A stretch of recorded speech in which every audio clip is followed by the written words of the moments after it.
Sahabat YKB, senang dapat kembali menyapa saudara lewat acara Wasiat Kekal berupa renungan firman Tuhan yang memandu kehidupan kita. Saya Pendeta Melkianus Nguru dari PGIW DKI Jakarta. Renungan kita hari ini, Minggu 30 Maret 2025, ditulis oleh Pendeta Emeritus Meita Sartika dari GKI Delima dengan judul Bapa yang Bijaksana, yang dilandaskan pada Injil Lukas 15 ayat 1-3. Dan yang akan menjadi pusat renungan kita adalah Lukas 15 ayat 20. Sebelum merenungkan firman Tuhan, marilah kita berdoa. Tuntunlah kami dengan Roh Kudus, supaya kami dapat mengerti dan melakukan kehendak firman Tuhan yang kami baca dan renungkan. Di dalam nama Tuhan Yesus kami berdoa. Amin. Sahabat, saya akan bacakan untuk kita Lukas 15 ayat 20. Beginilah firman Tuhan. Lalu bangkitlah ia dan pergi kepada ayahnya. Ia masih jauh, ayahnya telah melihatnya. Lalu tergeraklah hatinya oleh belas kasihan. Ayahnya berlari menemui dia, lalu merangkul dan mencium dia.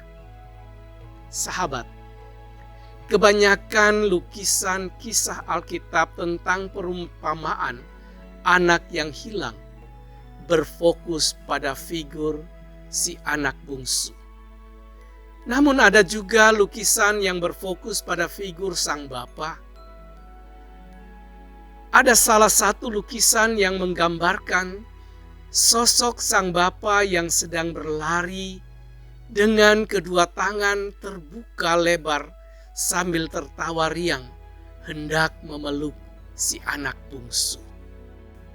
Pembahasan perumpamaan anak yang hilang sering berfokus pada si bungsu, juga terkadang si sulung.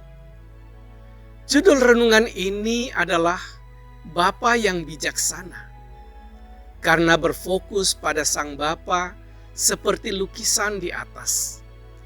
Bapa yang diperlakukan kurang ajar oleh si bungsu dan juga disalahpahami, bahkan dicela oleh si sulung. Bapa yang tidak mengutuk si bungsu anaknya yang durhaka. Bapa yang mengasihi dan menanti anaknya kembali. Bapa yang mengejar dan memeluk serta memulihkan status si bungsu.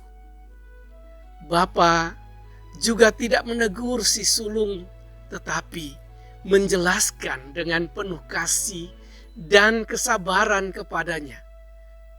Inilah gambaran dari Allah Bapa yang tetap mengasihi dan mengampuni kita, umatnya. Sahabat, kita terkadang berbuat dosa seperti si bungsu dan membuat Bapa surgawi bersedih. Sering kali juga seperti si sulung yang telah salah mengerti Bapa yang telah memelihara kita. Biarlah kita tidak bersikap seperti kedua anak dalam perumpamaan ini. Tetapi kita mau bertobat dan kembali kepada Bapa dalam Kristus, Tuhan dan Juru Selamat kita. Mari kita berdoa. Terima kasih Tuhan Yesus.